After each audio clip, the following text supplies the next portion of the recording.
In this video, I'm going to talk to you about finding the vertex of a quadratic equation.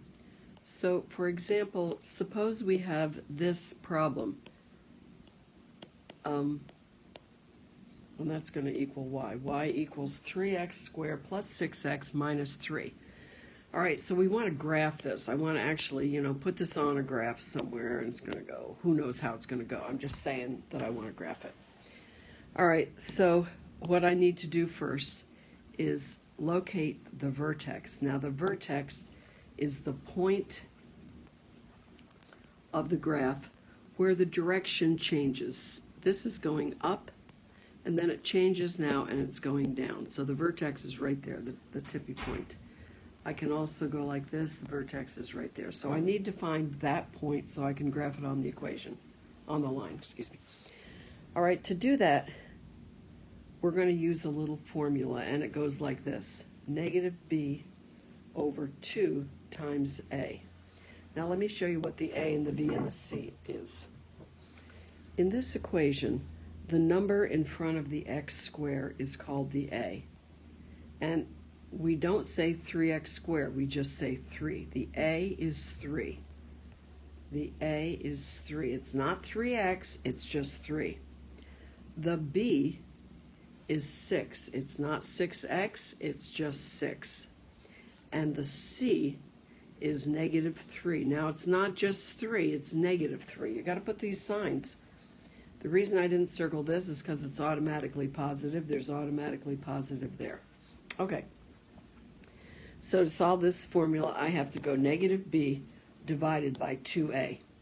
All right, so my b is, and sometimes I even have kids go like this. A equals 3, b equals 6, and c equals negative 3. Sometimes I have them actually write it down.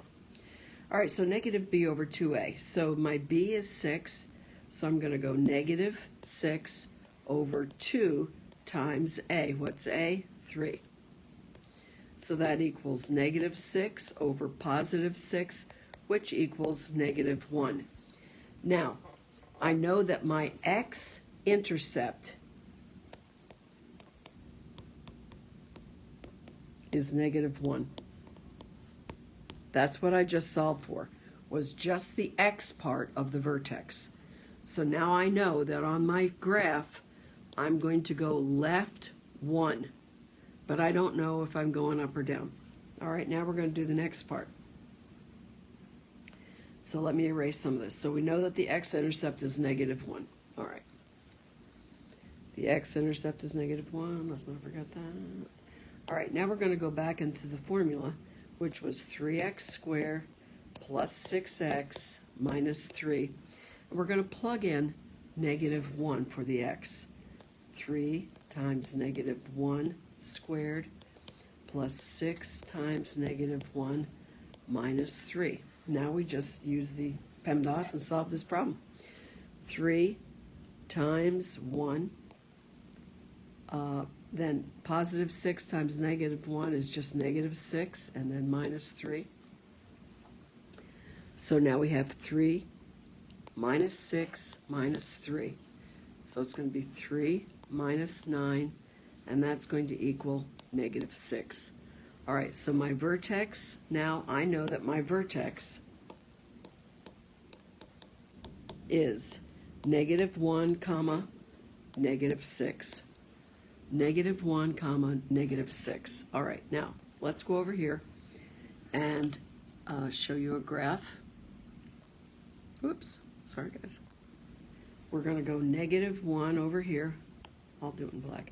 Negative 1 and 1, 2, 3, 4, 5, 6. Here's negative 1, negative 6. All right, so I know that my vertex is on negative 1, negative 6.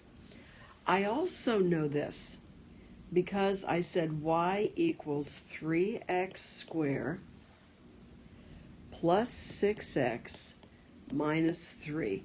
I know that my graph is going to open up. I don't know exactly how it's going to open up, and I'm not going to teach you that right this second. I just know that because there's a positive number here, that my graph is going to open up. All right, therefore, they want to know, is this number, is this x, is this vertex, is that a maximum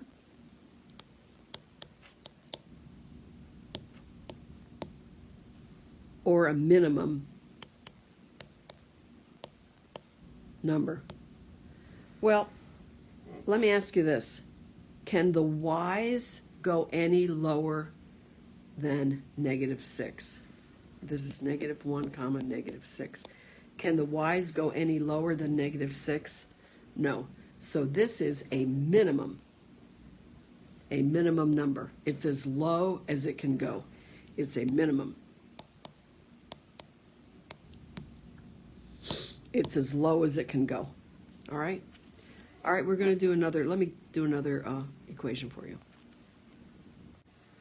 All right, so I've started this a little bit for you. The equation is -x squared plus 6x plus 3, and I want to find the vertex.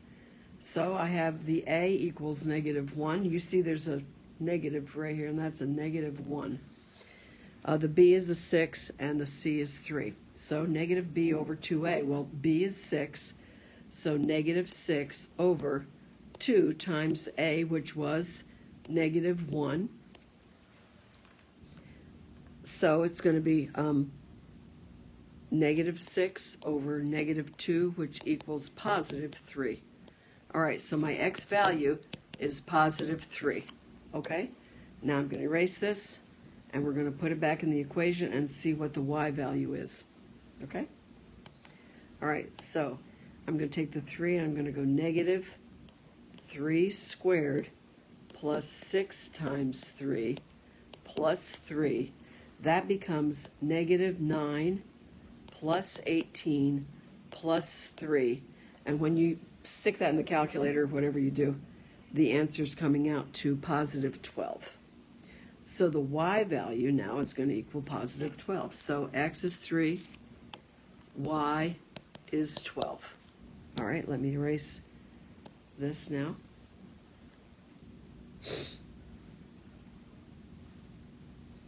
And my vertex, I'm going to go over here 1, 2, 3, and then I'm going to go up 12.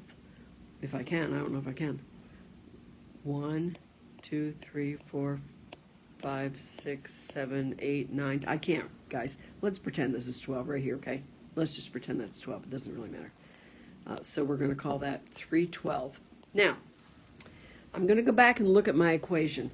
Because my equation starts with a negative number, the number in front of the x squared is negative. I know this is going to go down. It's going to open up down. Now I have to say, is this vertex, is that a maximum or a minimum? Well, you might be able to tell that it's a maximum number. It's as high as it can go. So we call that a maximum.